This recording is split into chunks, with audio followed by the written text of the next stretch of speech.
forensic science. And another one of the areas that I study is the influence of media messages about forensic science on public beliefs about techniques like DNA testing and use of DNA evidence. So it's called the CSI effect.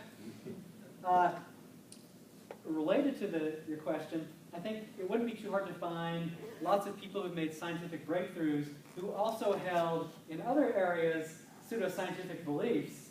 I suspect that there are probably cases where they were motivated by those pseudoscientific beliefs to collect data that ended up advancing the cause of science. I can't think of any off the top of my head, but I bet an historian just Newton.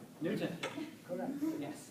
He believed in mysticism very strongly too. He made advances in that field. Yes, I read about that recently. Yes, here with the glasses. Do you think that scientists deserve to be trusted when reporting on their own work? And maybe before you answer that, let me mention that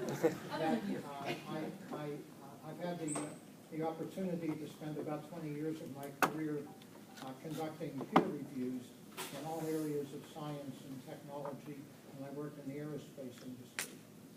And I believe that it really takes independent objectivity to evaluate the work that a scientist does, or an engineer for that matter.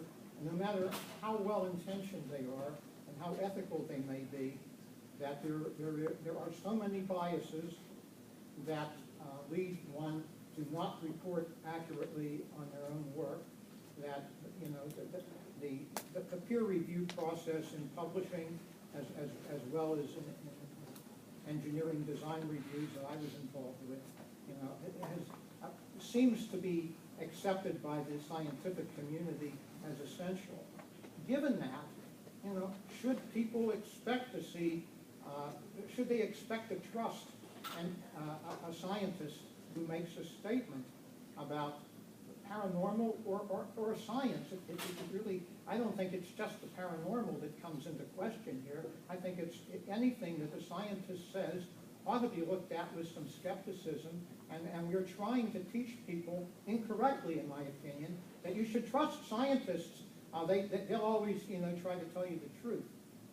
What do you think of that? No, I agree. And I teach research methods to graduate students, and one of the things I talk about is the peer review process. And in the scientific community, it's held up as the way that we weed out the bad information. But I've been involved in the peer review process for about 15 years now, and I've reviewed enough manuscripts to know that it's not a perfect process. So the basic idea is a researcher sends in a study, to say a journal, and then the editor sends it out to experts in the field, and they give their reviews, and the good stuff gets through, and the bad stuff gets weeded out. But there's a random element to the process. Reviewers can miss things, and 2 or 3 reviews, it's often hard to get reviewers because the people doing the studies are so busy themselves. I get dozens of review requests a year. I can't possibly do all the review requests that I get. And the broader community doesn't even necessarily know that this peer review process is going on, but may have some kind of hazy awareness that there's some process that weeds out the bad science. But bad stuff slips through. And I mentioned my science communication class. One of the cases we're talking about is vaccines.